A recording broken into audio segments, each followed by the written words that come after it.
You see, this bowling alley right here reminds me so much of the one in my childhood. Yeah, I mean, even you got the newspaper dispensers, you got a payphone, and these were disgusting because most people like to stick bubble gum in the piece that you use to talk on. Yeah, yeah. So even back then, people were disgusting. And you got a ATM machine, and just like the one in real life, as soon as you walk up, you got the two cash registers and the place where you rent the bowling shoes. And the only difference I gotta say is like the food court over there. The one from my childhood was actually over here. So this is actually kind of like a mirrored vision of how the one I had was, but this comes very, very close to what the one of my childhood was in real life.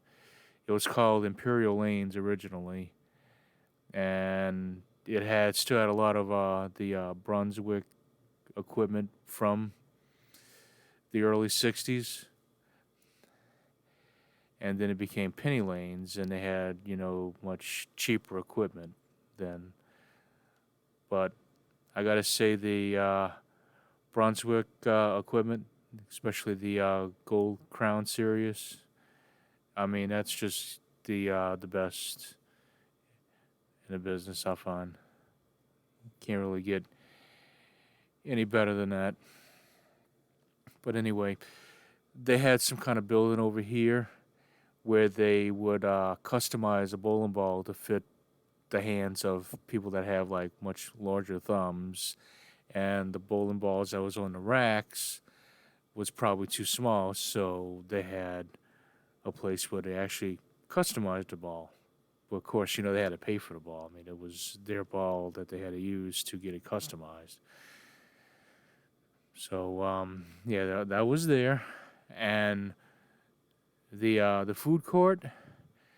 Most of these they just have hamburgers and sandwiches. Well, the one from my childhood, they actually served pizza, and it was really good pizza.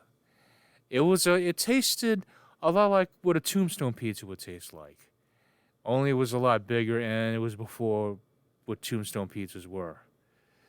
So, pretty much my fix is a Coke, a pepperoni pizza, and bowling. It was pretty simple.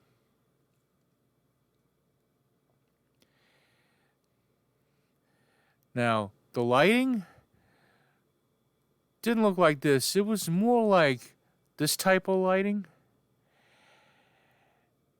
And I'm pretty sure many are probably going to be asking if they had ceiling fans in the bowling alley. And yes, they did. They had Enviro fan gold lines.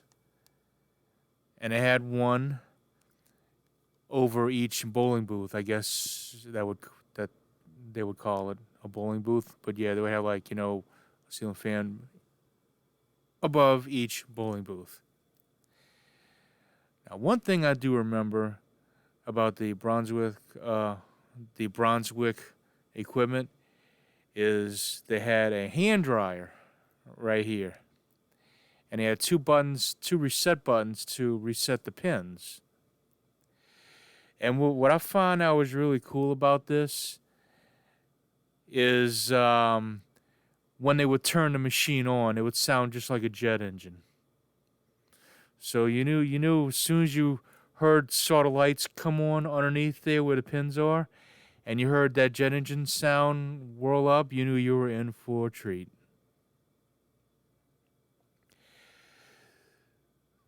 Of course, they had the plastic. Well, I don't know, not really plastic. It was more like fiberglass seats, and even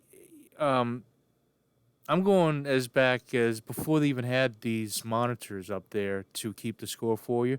We actually had like these little cards, and we put them under a on a table that had a little projector lens that would project it to a screen up there.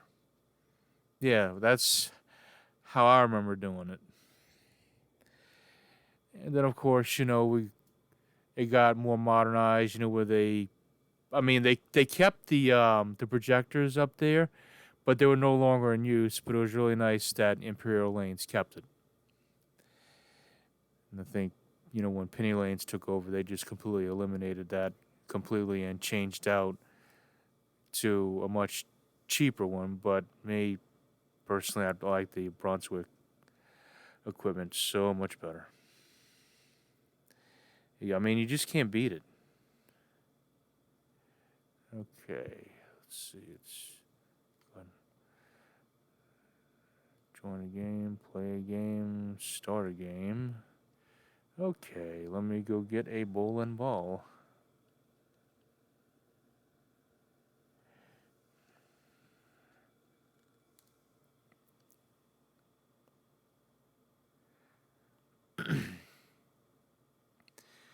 Now, I notice on this particular one, you can't really see the pins. It's so dark underneath there. However, from the one from my childhood, they had like lights that would come on and it would light up the area where the pins are. All the ones that were off, you just didn't see any lights. You just saw just pins. Some pins were knocked down, and some pins were a full set. So when the game was over with, it didn't matter how the pins were. They just simply just shut them off, and they would reset themselves when the next person plays them. Okay, so let's try this. Okay, might have something now. Yeah, okay. Well, since it's lagging so much, I guess we'll just look at the rest of the place.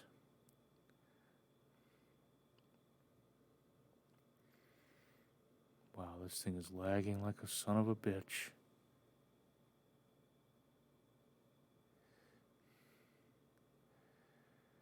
Okay, so we got a tune-in bar. We got up here. Oh yeah. Cool.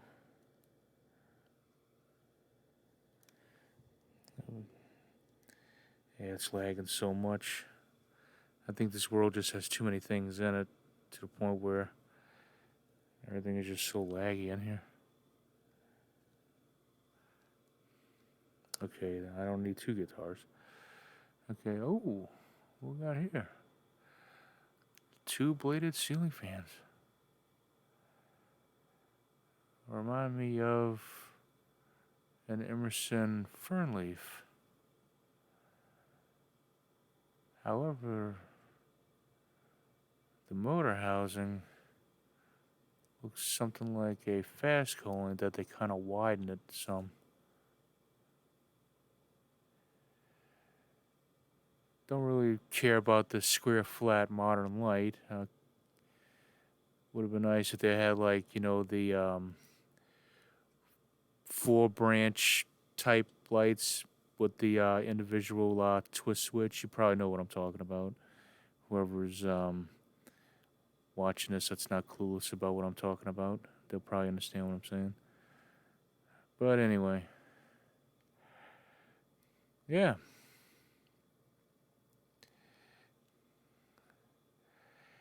This place would be really nice if it didn't lag so much. I think probably the reason why it's lagging is probably because they got so many bowling things that are open, because most lanes only have like maybe one or two. Now here's the thing. I mean, it's lagging this bad, and I'm the only one in here. Can you imagine if there's like all this occupied? How much would lag? I mean, this is some serious lag here. Oh my god.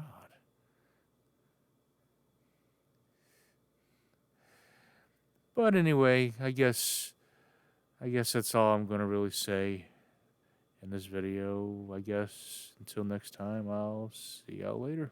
Take care.